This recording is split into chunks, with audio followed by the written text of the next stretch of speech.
Mesdames et messieurs, bonsoir et bienvenue aux 19h de ce 15 avril à la une de l'actualité. Le président de la République a reçu le vice-ministre russe des Affaires étrangères et représentant spécial du président russe pour l'Afrique et le Moyen-Orient, Mikhail Bogdanov.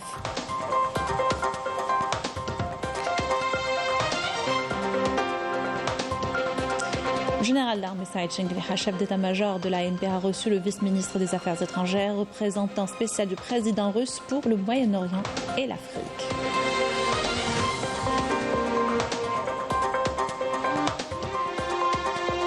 Signature de la convention portant organisation de la foire commerciale intra-africaine en Algérie, une réaffirmation de l'engagement pour l'intégration économique continentale. Les détails dans cette édition.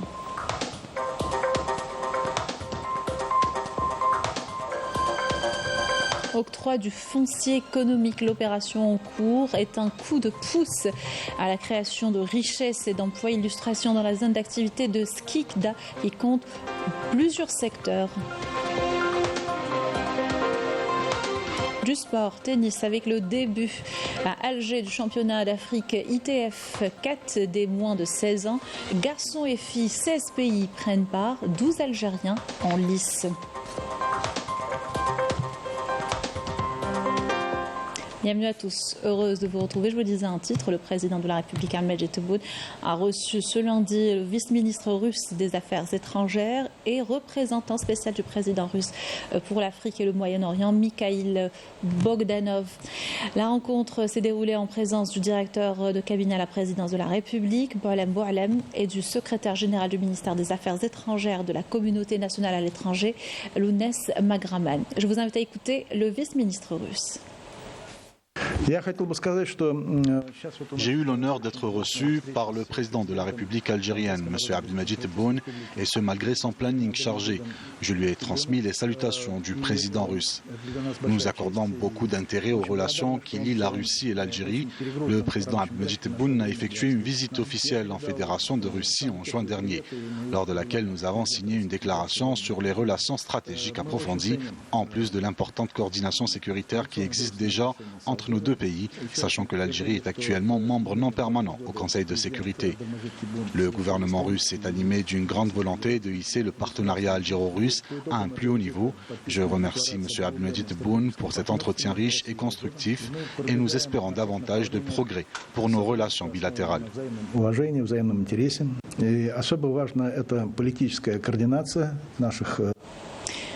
Le général d'armée Saïd Chengliha, chef d'état-major de l'armée nationale populaire, a également reçu en audience ce lundi au siège de l'état-major de l'ANP Mikhail Bogdanov, vice-ministre des Affaires étrangères, représentant spécial du président russe pour le Moyen-Orient et l'Afrique, rencontre à laquelle ont pris part des officiers généraux du ministère de la Défense nationale et de l'état-major de l'ANP, ainsi que les membres de la délégation russe. Les deux parties ont échangé les analyses et les points de vue sur les questions d'intérêt commun.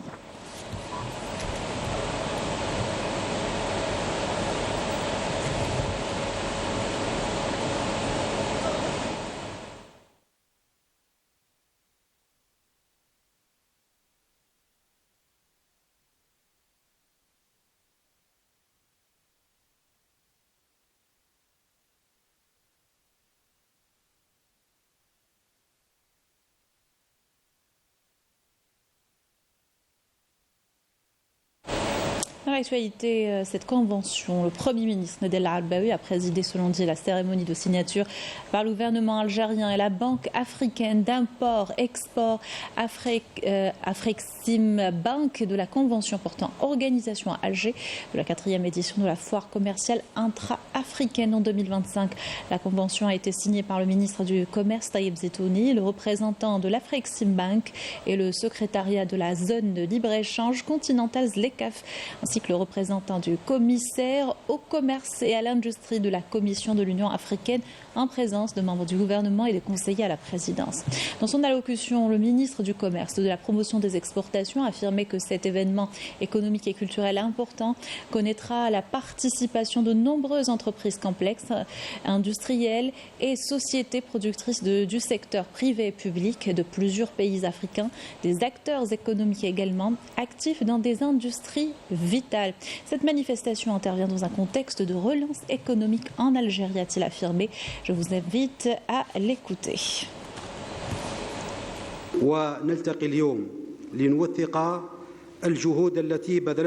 L'organisation à Alger de la 4e édition de la foire commerciale intra-africaine intervient dans le cadre de la concrétisation de la stratégie du président de la République visant à renforcer l'intégration africaine et à promouvoir la coopération économique entre les pays de notre continent, en vue d'asseoir une base économique forte pour réaliser le développement durable et le bien-être des peuples d'Afrique. Les profondes réformes engagées par le président de la République en matière économique fondées sur une approche inclusive et intégrée ont porté leurs fruits.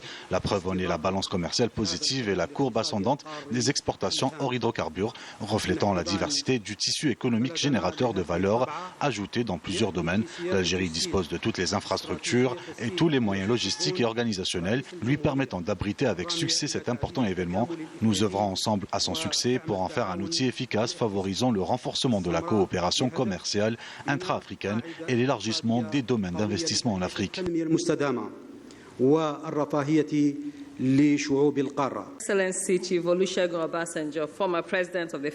L'Algérie est l'une des économies africaines les plus importantes, pouvant contribuer efficacement au renforcement du partenariat et de la coopération continentale. Cette foire sera l'occasion de contribuer à l'essor des entreprises africaines, notamment les petites et moyennes entreprises activant dans différents secteurs.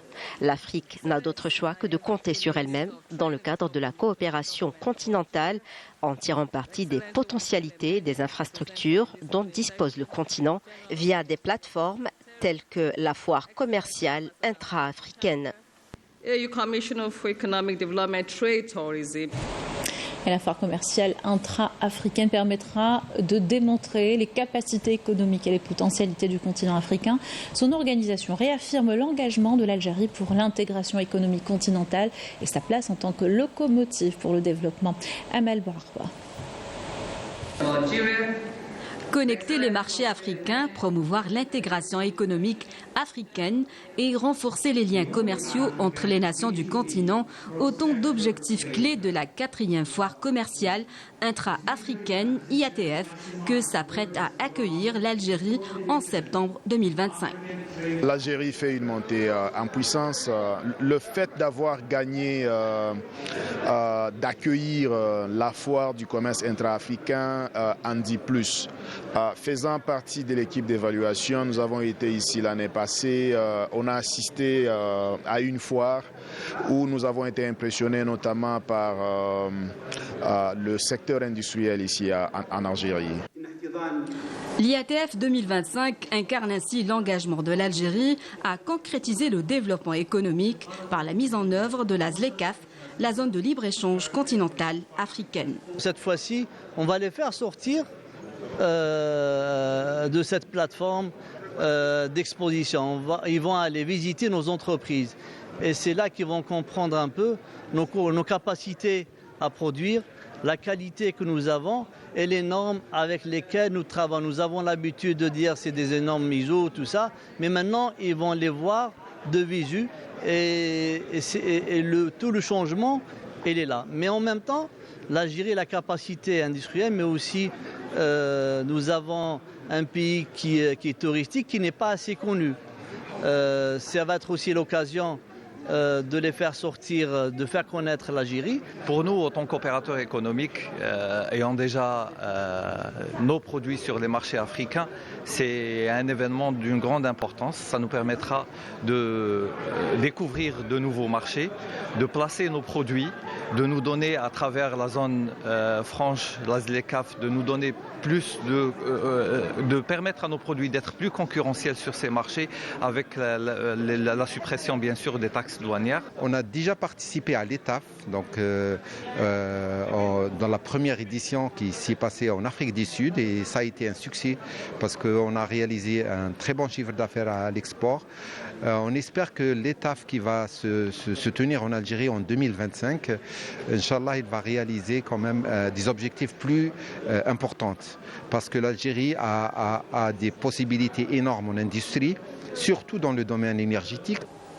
L'IATF 2025 est l'une des plus grandes foires commerciales en Afrique qui devrait attirer plus de 1600 exposants. 35 000 visiteurs et délégués des 55 pays africains et des 4 coins du monde, avec plus de 43 milliards de dollars d'accords commerciaux et d'investissements. Coopération, le ministre de la Justice, garde des Sceaux, Abdelrachid Tobbi, a supervisé en compagnie du procureur général de la Fédération de Russie, Igor Krasnov, la cérémonie de signature du programme exécutif pour la coopération 2024-2025 entre le ministère algérien de la Justice et les services du procureur général de Russie.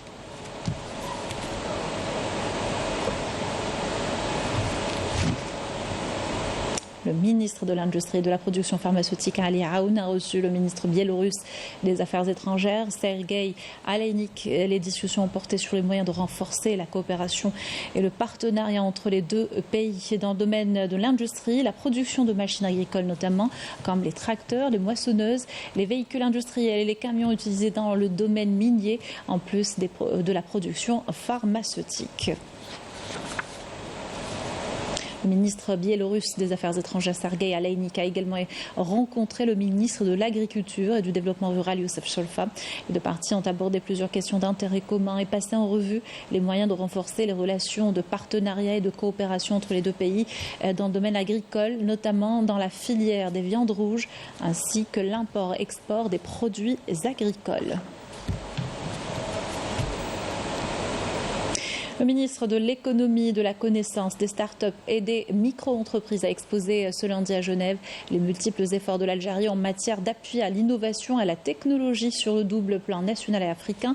C'était en marge des travaux de la 27e session de la Commission des Nations Unies pour la science, la technologie au service du développement. Yassine Ouadid a rappelé les différentes politiques gouvernementales en faveur de l'entrepreneuriat et des talents.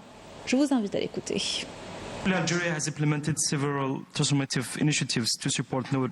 L'Algérie a tracé une stratégie efficace afin de soutenir, promouvoir et développer l'économie du savoir durant les années écoulées. Une approche qui a porté ses fruits. La preuve en est la concrétisation de plusieurs projets innovants et le lancement d'incubateurs de start-up, à l'instar des progrès considérables en termes de numérisation, avec la création d'une multitude d'opportunités d'investissement dans différents domaines, tels que le domaine de la biotechnologie, afin de soutenir l'économie nationale et encourager l'innovation, la recherche et le développement dans tous les secteurs par le biais de la création de passerelles entre les universités et les entreprises.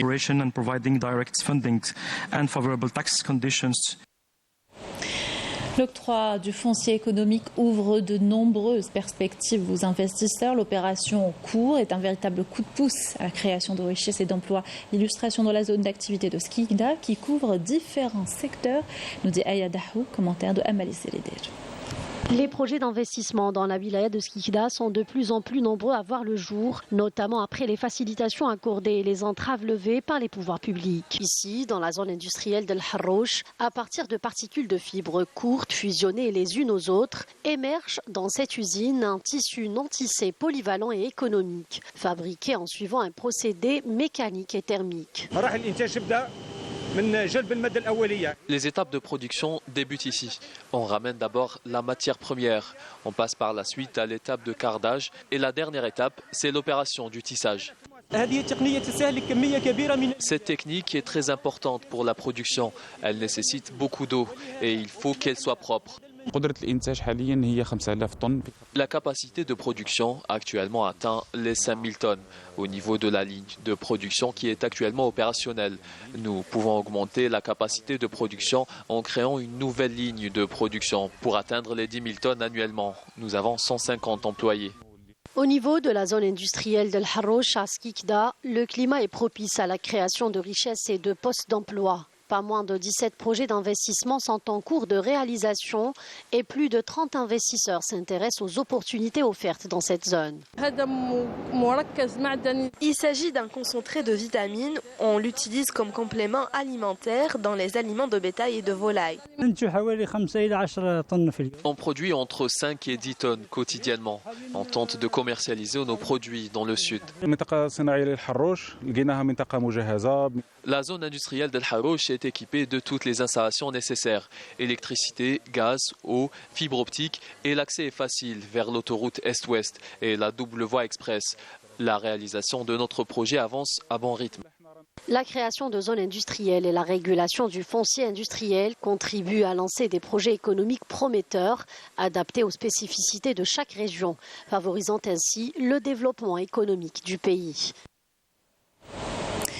L'intelligence artificielle au cœur d'une conférence ce lundi organisée par Algérie Post sous le thème finance intelligente, naviguer le futur avec l'IA. La rencontre explore le potentiel transformateur de l'intelligence artificielle, les opportunités, les défis liés dans le paysage financier algérien. Le compte rendu de Raouf Hamouche.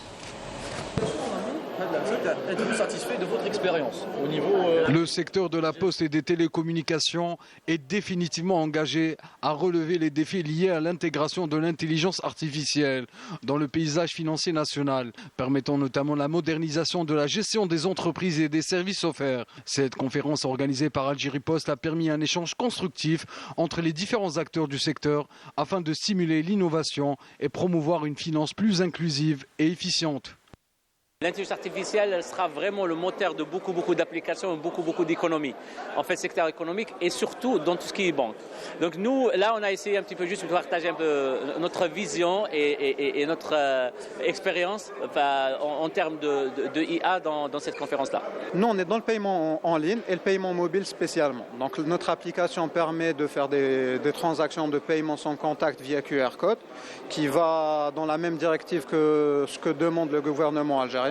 On a une prochaine version qui va être destinée pour les commerçants, avec laquelle n'importe quel commerçant pourra, avec son téléphone, recevoir des paiements QR code, justement. Une rencontre qui a donc permis d'approfondir les connaissances sur les opportunités offertes par l'IA à travers la présentation d'études de cas illustrant ses applications dans la gestion des risques, l'innovation financière et l'analyse de données pour une prise de décision éclairée en temps réel. Cette volonté de se tourner définitivement vers la modernisation, vers l'exploitation, l'utilisation des dernières technologies, y compris l'intelligence artificielle, s'inscrit en droite ligne par rapport à la volonté des plus hautes autorités publiques, s'inscrit en droite ligne par rapport aux orientations de M. le Président de la République pour généraliser la numérisation et l'utilisation des technologies de l'information et de la communication pour améliorer la gouvernance du secteur économique, mais améliorer aussi le service public offert à nos concitoyens. En marge de la conférence, un protocole d'accord a été signé entre Algérie Post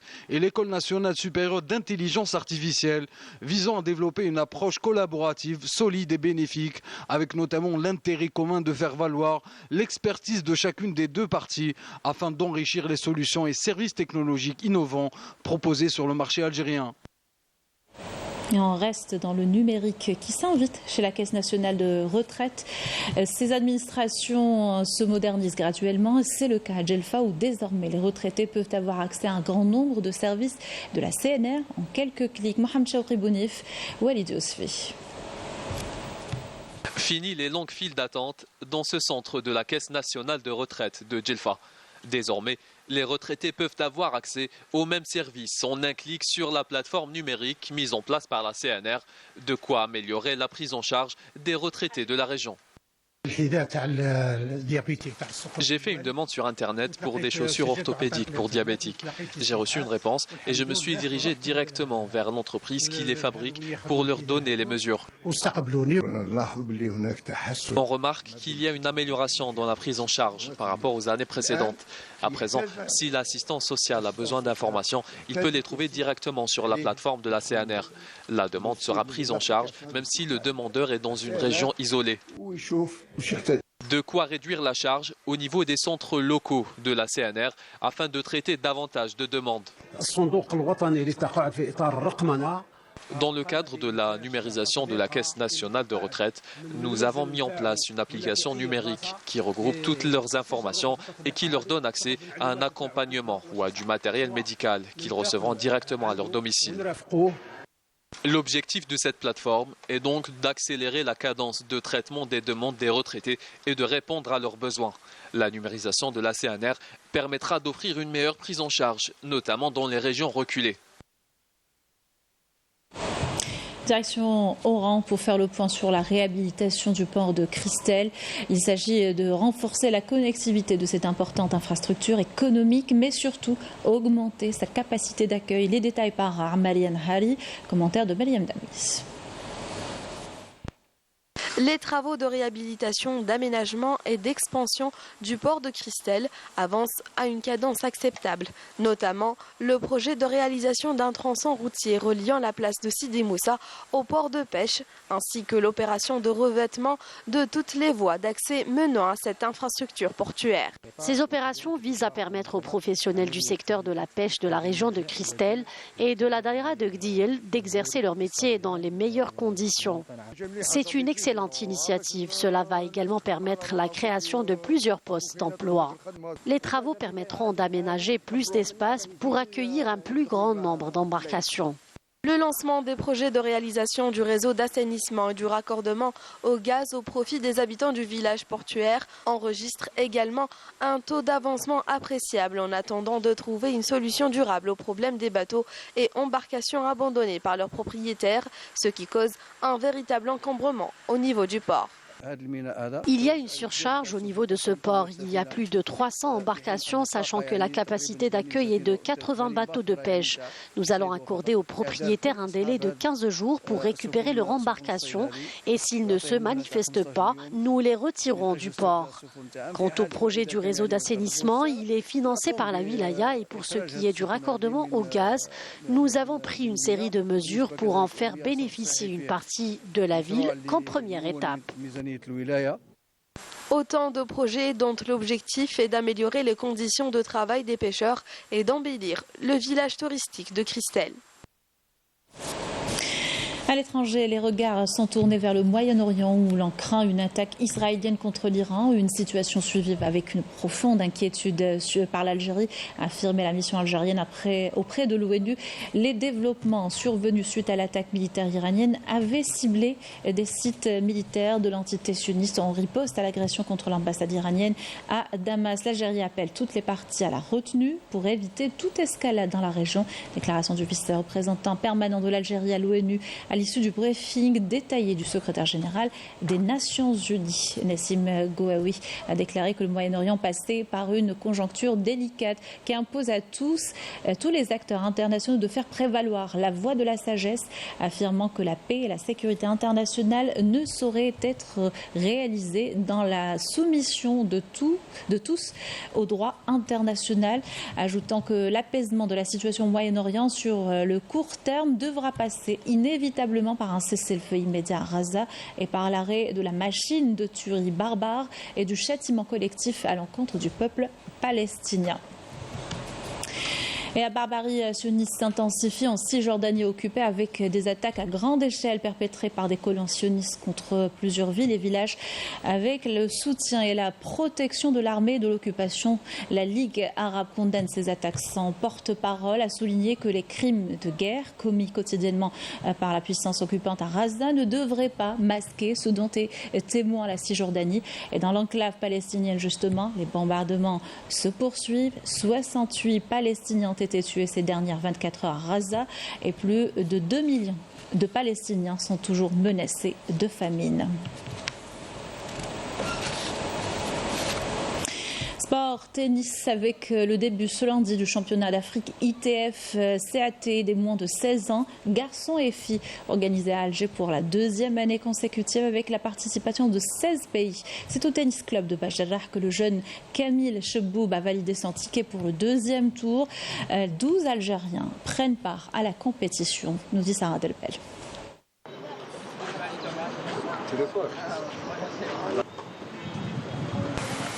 Une atmosphère chaleureuse, un environnement accueillant et surtout un bon esprit sportif. Rien de mieux pour planter le décor de cette 46e édition des championnats d'Afrique organisés pour la deuxième fois de suite en Algérie. Les hôtes de l'Algérie sont ravis et enchantés par la bonne organisation de cet événement. L'ambiance est tellement bonne, l'hospitalité est la règle de l'art chez vous. Depuis que nous sommes là, nous sommes très bien accueillis et ça se passe bien. Bon, malheureusement pour moi, je tombe contre une Algérienne et je viens de battre une Algérienne. Ça, c'est le sport. Très accueillants. Ils sont très accueillants, gentils. Ils sont là si j'ai besoin de quelque chose. Et ouais, c'est très bien. J'aime bien l'accueil, c'était chaleureux et j'aime bien participer au tournoi ici en Algérie. Habitués à organiser ce genre de manifestations sportives, les responsables travaillent d'arrache-pied pour assurer le bon déroulement de cette compétition. Ces championnats regroupent les meilleurs jeunes africains dans la catégorie des U16, c'est-à-dire les cadets pour d'autres sports. Ça se passe très bien, on est prêt, tout est mis en place et je pense que les délégations sont satisfaites des conditions qui sont sur place. Premier jour du tournoi, le niveau de compétition est plus élevé que la fois passée et les Algériens comptent aller le plus loin possible. Donc chaque année, on voit un niveau qui est encore plus. Donc c'est pas toujours. Il faut qu'on soit à la page, il faut qu'on prépare nos joueurs, qu'ils soient toujours au meilleur niveau. Donc si on doit comparer, cette année c'est encore meilleur que l'année passée. Je suis très content d'avoir pu être sélectionné pour jouer le championnat d'Afrique. C'est en plus en Algérie, donc c'est très très bien en plus. J'ai commencé mon match en étant plutôt confiant parce que j'étais favori sur ce match-là. J'ai géré mes points, j'ai bien joué et Inch'Allah, j'irai plus loin et pourquoi pas remporter la compétition. Je viens de finir 2 tournois la Turquie, c'était sur dur. C'est ma première séance sur terre battue. L'année d'entraîner, Inch'Allah, pourquoi pas Inch'Allah des titres. Un championnat d'Afrique parfaitement orchestré, qui se distingue par son organisation impeccable, offrant ainsi une expérience inoubliable aux joueurs, dirigeants et spectateurs. Voilà qui termine notre journal. Merci de l'avoir suivi. Excellente soirée sur Canal Algérie.